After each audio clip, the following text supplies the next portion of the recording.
Assalamualaikum warahmatullahi wabarakatuh. Apa kabar anak-anak semua? Semoga kita selalu diberikan kesehatan ya. Amin.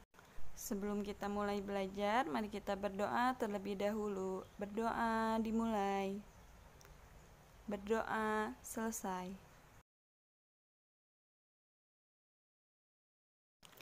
Pembelajaran hari ini yaitu PPKN tentang pelaksanaan hak, kewajiban, dan tanggung jawab sebagai warga negara.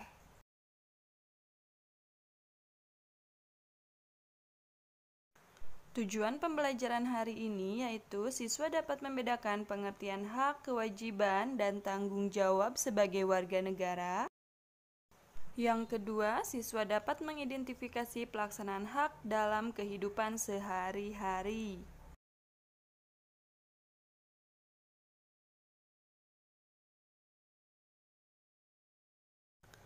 Apakah kalian sering berjalan kaki di trotoar? Ya, trotoar itu adalah bagian jalan yang disediakan khusus untuk para pejalan kaki. Trotoar dibangun sebagai fasilitas untuk pejalan kaki. Trotoar merupakan fasilitas umum yang dapat dinikmati oleh semua orang. Oleh karena itu, pemerintah berupaya agar fasilitas trotoar semakin tertata rapi sehingga memberikan rasa aman dan nyaman bagi penggunanya. Bagaimana agar hak yang seharusnya diperoleh oleh semua orang tidak terganggu? Misalnya, hak pejalan kaki untuk menggunakan trotoar jalan, hak masyarakat menggunakan kendaraan umum, hak anak-anak untuk bermain dan belajar atau hak pengguna jalan untuk melanjutkan kendaraannya. Semua warga negara memiliki hak yang sama. Oleh karena itu, hak setiap orang dibatasi oleh hak orang lain. Walaupun semua orang berhak menggunakan kendaraannya di jalan, bukan berarti kita bebas menggunakannya tanpa memedulikan orang lain, yang juga berhak untuk mendapatkan kenyamanan dan keselamatan di jalan raya. Keseimbangan dalam pelaksanaan hak dan kewajiban harus selalu diciptakan. Untuk mendapatkan hak, kita harus menjalankan kewajiban terlebih dahulu. Tidak membuang sampah sembarangan merupakan salah satu bentuk kewajiban semua warga negara. Jika hal ini dijalankan dengan baik, maka hak warga negara untuk menikmati lingkungan yang bersih bisa didapatkan. Terdapat banyak contoh hak dan kewajiban yang harus didapat dan dilaksanakan oleh warga negara yang akan dibahas dalam bab ini. Yang pertama yaitu pengertian hak, kewajiban, dan tanggung jawab. Coba kita perhatikan ilustrasi berikut. Setiap warga negara memiliki hak untuk menyampaikan pendapat di muka umum. Demonstrasi yang sering terjadi adalah salah satu cara masyarakat untuk menyampaikan pendapatnya. Demonstrasi yang dilakukan harus sesuai dengan aturan yang sudah ditetapkan, antara lain harus mendapatkan izin dari kepolisian dan dilaksanakan dengan tertib.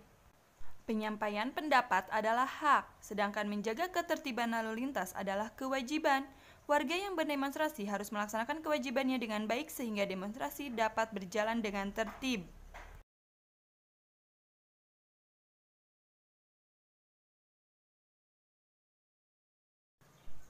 Jadi, apa itu hak, kewajiban, dan tanggung jawab? Hak adalah sesuatu yang mutlak dimiliki oleh setiap orang dari sejak lahir. Kewajiban adalah sesuatu yang harus dilakukan setiap orang sesuai dengan peraturannya. Tanggung jawab adalah kesadaran manusia akan tingkah laku atau perbuatan yang disengaja ataupun tidak disengaja. Selanjutnya kita perhatikan ilustrasi yang kedua. Ilustrasi yang kedua ini, kita harus membuang sampah pada tempatnya karena membuang sampah adalah kewajiban seluruh anggota masyarakat. Setiap anggota masyarakat mendapatkan haknya untuk menikmati fasilitas yang bersih dan nyaman. Pelaksanaan hak sebagai warga negara. Dalam kehidupan sehari-hari, kalian pasti sudah pernah melaksanakan hak, kewajiban, dan tanggung jawab. Misalnya hak dalam memperoleh pendidikan, hak untuk mendapatkan tempat tinggal yang layak, atau hak menggunakan fasilitas jalan dan kendaraan umum. Sebagai warga negara, hak-hak diatur dan dijamin dalam Undang-Undang Dasar 1945. Berikut adalah contoh-contoh hak warga negara yang tercantum dalam Undang-Undang Dasar 1945. Yang pertama yaitu hak penganut agama. Undang-Undang Dasar 1945 Pasal 28E Ayat 1. Setiap orang bebas memeluk agama dan beribadat menurut agamanya, memilih pendidikan dan pengajaran, memilih pekerjaan, memilih kewarganegaraan, memilih tempat tinggal di wilayah negara dan meninggalkannya, serta berhak kembali.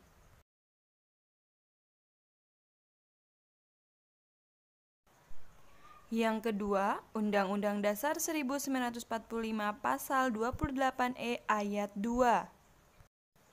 Setiap orang berhak atas kebebasan meyakini kepercayaan, menyatakan pikiran dan sikap sesuai dengan hati nuraninya. C. Undang-Undang Dasar 1945 Pasal 29 Ayat 2. Negara menjamin kemerdekaan tiap-tiap penduduk untuk memeluk agamanya masing-masing dan untuk beribadat menurut agama dan kepercayaannya itu. Dari kedua pasal di atas dapat dimaknai bahwa semua warga negara memiliki hak untuk memilih atau menentukan agama atau kepercayaan masing-masing sesuai dengan yang diyakininya sepanjang tidak merugikan orang lain. Setiap agama atau kepercayaan memiliki cara beribadah masing-masing. Pemerintah memberikan kemerdekaan dan atau kebebasan kepada semua warga negara untuk menjalankan ibadahnya. Tidak ada seorang pun yang boleh mengganggu atau melarang orang lain dalam menjalankan ibadahnya. Kegiatan ibadah dapat dilakukan dengan baik sesuai agama atau kepercayaan masing-masing.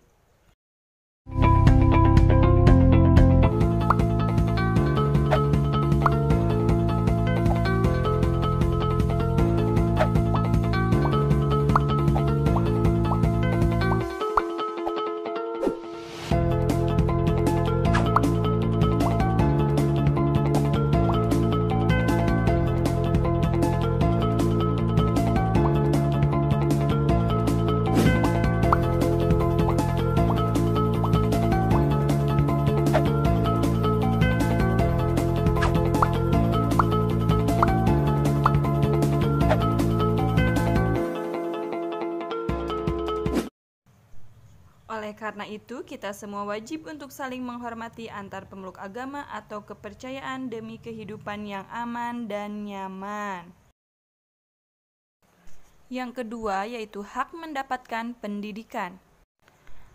Pendidikan merupakan pilar utama untuk membentuk bangsa-bangsa yang besar. Kemajuan pendidikan dan teknologinya akan menjadikan suatu bangsa menjadi kuat dan mampu bersaing di dunia internasional. Pasal-pasal yang mengatur hak warga negara untuk memperoleh pendidikan antara lain sebagai berikut. A. Undang-Undang Dasar 1945 Pasal 28C Ayat 1. Setiap orang berhak mengembangkan diri melalui pemenuhan kebutuhan dasarnya, berhak mendapatkan pendidikan dan memperoleh manfaat dari ilmu pengetahuan dan teknologi, seni dan budaya, demi meningkatkan kualitas hidupnya dan demi kesejahteraan umat manusia. B. Undang-Undang Dasar 1945 Pasal 31 Ayat 1. Setiap warga negara berhak mendapatkan pendidikan.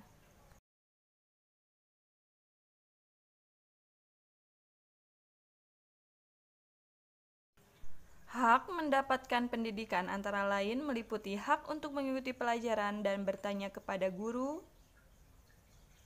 Semua siswa berhak menggunakan fasilitas sekolah.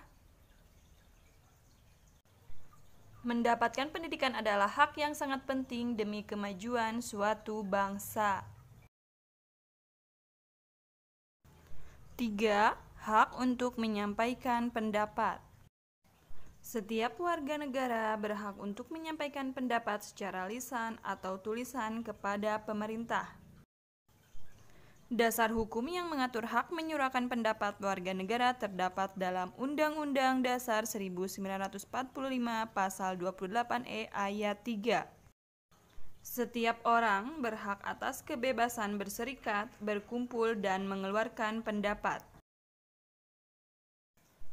Menyeruakan pendapat harus dilaksanakan dengan santun dan sesuai peraturan yang berlaku. Yang keempat yaitu hak memperoleh pekerjaan dan imbalan. Pertama yaitu Undang-Undang Dasar 1945 Pasal 27 Ayat 2. Tiap-tiap warga negara berhak atas pekerjaan dan penghidupan yang layak bagi kemanusiaan. B. Undang-Undang Dasar 1945 Pasal 28D Ayat 2.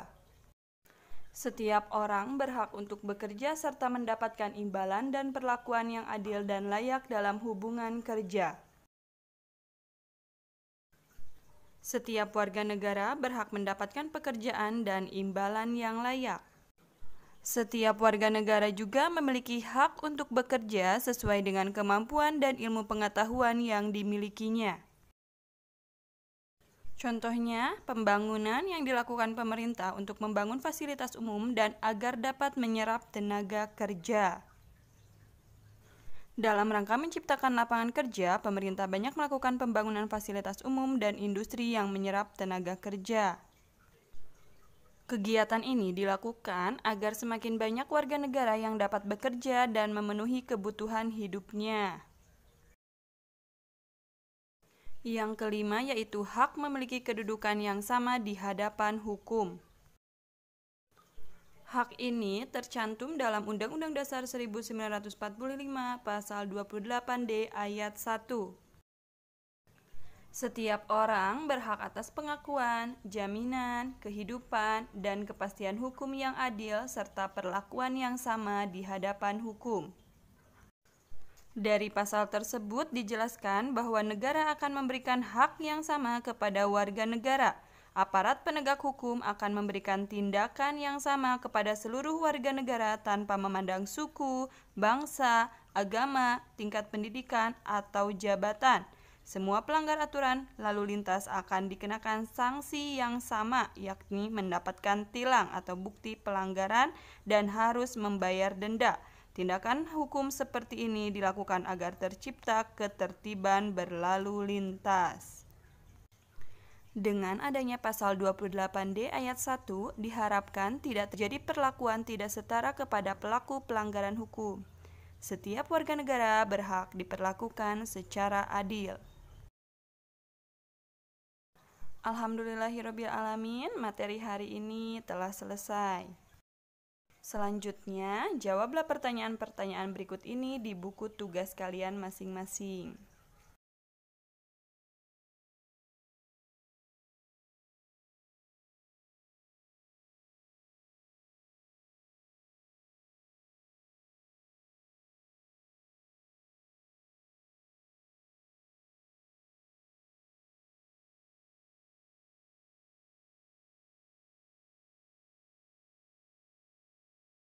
Demikian pembelajaran hari ini. Semoga ilmu yang Ibu berikan bisa bermanfaat untuk kita semua. Amin. Sampai bertemu lagi di pembelajaran besok. Wassalamualaikum warahmatullahi wabarakatuh.